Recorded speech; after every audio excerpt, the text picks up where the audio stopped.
Let me pose a hypothetical situation. If Aaron was Anastasia's boyfriend and she said that she was constantly walking on eggshells around him, always being afraid of little things that might set him off, never knowing what that might be, you would be calling foul.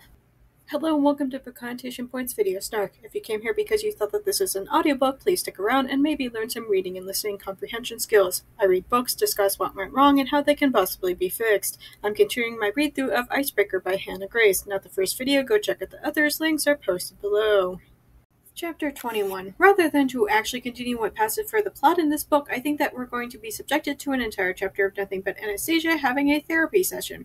I'm not going to lie, this girl is supposed to have been in therapy since she was 9 years old. She's been with the same therapist this entire time, yet for some reason she's still a mess, still relying on crutches simply so that she can get by day to day. I don't have a lot of hope that this therapist is going to be a good one, but we'll see, I guess. They talk about Anastasia's homesickness. She hasn't been back to Seattle in over a year and hasn't seen her parents since then. She's always too busy, and they're too busy to see her. However, this leads to him asking about how that makes her feel, to which she admits that she's relieved that she hasn't heard from them in a while. And I have to ask, does Anastasia even like figure skating? Does competing at such an intense level actually bring her joy, or does the joy simply belong to her parents and the other adults in her life? He asks what interest she has outside of skating, to which she realizes that she has none, which I'd say that she has two, which are partying and casual hookups, but the idea that those are interests is apparently too much for even the author to consider, I guess.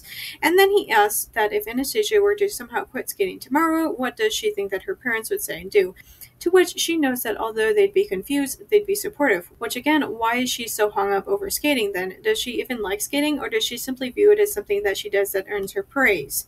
The narration pauses to explain that Anastasia used to go to therapy on a regular basis, but after she moved to California for university, she only calls up her doctor whenever she's feeling really bad, so that's something at least. He asks her about Aaron, and she says that he was cleared to skate again, but then they start talking about her relationship with Aaron, and Aaron would benefit from therapy is probably the nicest way I can say it. I fight the urge to nervous laugh because where do I even start? Aaron's parents manipulate each other all the time. It's super unhealthy, and Aaron has grown up being shown that's how you get what you want. Mic drop. I'm still waiting for the other shoe to drop with Aaron about how he actually got hurt. I definitely take the brunt of his bad moods, but I spend more time with him than anyone else. Sometimes it feels like everything's perfect, and suddenly it won't be, and I won't know what I did wrong. I know that I talk a lot about toxic romantic relationships, but literally any sort of relationship can be toxic, including friendship. Let me pose a hypothetical situation. If Aaron was Anastasia's boyfriend and she said that she was constantly walking on eggshells around him, always being afraid of little things that might set him off, never knowing what that might be, you would be calling foul. So why is it somehow different with Aaron being her skating partner instead of her boyfriend? Honestly, I'm kind of frustrated that the therapist hasn't been encouraging Anastasia to switch partners and to spend less time with Aaron, to move out. Last week, I gave Dr. Andrews a rundown of the events leading up to my unlikely friendship with Nathan. It was when I started talking about playing house that made me cry. I still don't know what playing house means. The doc then swings around to Nate. It's been 2 weeks since the incident, and we finally get some info about what happened at the end of the previous chapter, which is pretty much the only thing that I actually wanted to know about, thank you kindly. Nate violently threw up multiple times and then passed out. She called some of the other hockey guys to come and get him, but I'm confused as to why she hadn't called for an ambulance. Exactly what part of that seems normal or healthy to you? Anyway, the doctor walks her through her confusing feelings about Nate. She admits that she does have a gut feeling that Nate hadn't hurt Aaron, which was pretty much confirmed when the other hockey players told her that their coach was threatening to suspend all hockey games and practices until somebody confessed. She also admits that she knows Nate is a fixer who has to go around and help solve other people's problems.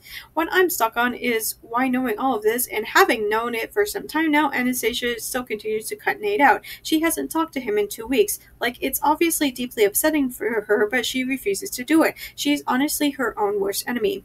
Nathan makes me feel cared for when we're together. He makes me feel wanted. Are we seriously not going to talk about why it is that this is a thing that she's highlighting in her relationship with Nate? No. Seems kind of important here, but whatever. The session is quick to end after that. The doctor makes Anastasia do a recap over what they'd covered. She talks about the need to set boundaries with her parents, yet says nothing about sending them in her terrible relationship with Aaron. Chapter 22. For 2 weeks I've sulked and moped around, desperately jealous of my teammates, pining after a girl who hates me. In a nutshell, I've been a loser for 2 weeks.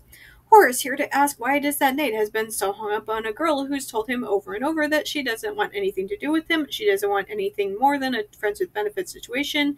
I have no sympathy for him at all. Technically, it's not illegal because I'm 21, but Faulkner won't see it that way if he catches me passing around bottles of Jägermeister. Okay, but he's never once thought about how his drinking and partying reflects poorly on him, the hockey team, and the school. So why does he suddenly care now? Is it because he's finally reached rock bottom over a girl who never actually cared all that much about him? Anyway, Nate mopes around for 2 weeks until he's given the all clear to go back to practice, and right in time for a game too. However, Nate has apparently hit rock bottom and buys a bunch of alcohol while they're at an away game, which I guess that the teacher would be upset about that. But again, why does Nate suddenly care about this when he hasn't up until now? As he gets back to the room, one of the others tells him that Coach Faulkner wants to see him. Apparently, Aaron was trying to lift Anastasia and something happened to his wrist which made him drop her. Later, Nate goes to see Anastasia. They briefly talk, and while there are a lot of words said, it's basically the return to the baseline. Their relationship hasn't come out any stronger because of this. She hasn't communicated anything of actual value with him during this, so I don't quite know what the point even was. She then explains that Aaron's wrist failing wasn't simply during a practice, it was during the competition, which is obviously so much worse. However, it was towards the end of their program. They barely managed to qualify, and Anastasia managed to land on her feet without getting hurt. And yes, obviously injuries aren't good, but at the same time, I'm still waiting for the other shoe to drop about the truth of what really happened to Aaron, so my sympathy for him couldn't possibly be lower. Anastasia asks Nate to play house with her some more. Why will the book not explain what this means? Is this some kind of new kink that the kids are into these days? What is happening? Chapter 23. Anastasia is obviously happy that she's returned to the status quo with Nate. However, at least they seem to be on a deeper level than what they had been before, Mazel Tov and all that. However, she mulls over the problem with Aaron. The fact that she let this man, that she openly admits has difficulties communicating with her, get between her and Nate. That she knew deep down that Nate had nothing to do with Aaron's injury, but yet she allowed Aaron to do this to her. But if you thought that this was the start of Anastasia learning how to set healthy boundaries and learning how to properly communicate with her, there's we're barely halfway done with this book. Nate wakes up and the two of them start to go at it. I think the most insulting part in this book is that we're getting an awful lot of fade to black scenes considering that it's supposed to be full of smut. When you're not allowed to cry to deal with your issues, alcohol is the next best thing. That sounds like an amazing life choice, said nobody. Ever. Later, Anastasia decides that she isn't allowed to cry. However, this means that when the going got tough, she had to turn to alcohol to help with her problems. Again, that sounds super healthy. All of this because Aaron is once again benched, which means that Nate is benched thanks to the fact that he's 100% taking the heat for having done this. I'd also like to briefly pause to say that nobody has been investigating what actually happened with Aaron, in order to clear Nate's innocence. She's drinking alone at the bar when some random dude bros start to hit on her. Thankfully, one of the hockey dude bros rescues her. Outside, he says that he'll wait with her for her Uber, but they decide to go to a nearby cafe instead. They chit-chat for a while about what I can't begin to tell you. I literally finished reading this scene not even 5 minutes ago and can't remember, which is probably a good indicator that it wasn't anything of actual importance. But Russ says that he texted Nate, who's probably on his way right then. So Nate shows up and agrees to drop Russ off at his home. After Russ is gone, Nate turns to Anastasia and says that he'll be her skating partner, obviously not as a competition replacement for Aaron, but in a way to help her get her confidence back in lifts and so that she has somebody to practice with. He pesters her until she gives in. Chapter 24. Anastasia is quick to remind him that partner skating isn't exactly the sexiest thing in the world, that she and Aaron are constantly at each other's throats. Although I'm wondering if it has to do with their figure skating or if the cause of this is simply because Aaron is a terrible, toxic person. I'm not convinced I'll be any good, but I won't drop her, and that's what she needs. You don't freaking know that you won't drop her. You don't even know how to do any of the lifts. Partner lifts aren't simply picking up somebody in your arms, bridal style. It's not about the strength of the male partner, it's about doing it in the safest way. Later, Anastasia takes Nate shopping, insisting that he needs to be wearing the correct clothing. However, it's difficult to find men's leggings in the correct size, and they get into an argument over animal print leggings, which I think is fair. As they continue to walk on their mall, Nate keeps rejecting calls from his dad. Anastasia finally tells him that he should and can accept calls from other girls in front of her. However, she's quiet when he shows her that it's his dad. She seems to understand that rejecting 3 calls from his dad means that their relationship isn't exactly amazing. Although I feel like when Nate finally does accept a call from his father, it's going to be something like, "Your sister lost a leg in a skiing accident," or something like that. They get to the food court and Anastasia encourages him to get something to eat. that she'll eat when she gets home. However, now that Aaron won't be lifting her anymore, Nate finally puts his foot down about this unhealthy obsession over her weight and what she eats. Anastasia eventually produces her eating schedule, which is something that she and Aaron came up with together. I hope that I don't have to explain that I don't think that Anastasia had much input in this, no matter what she might say right now.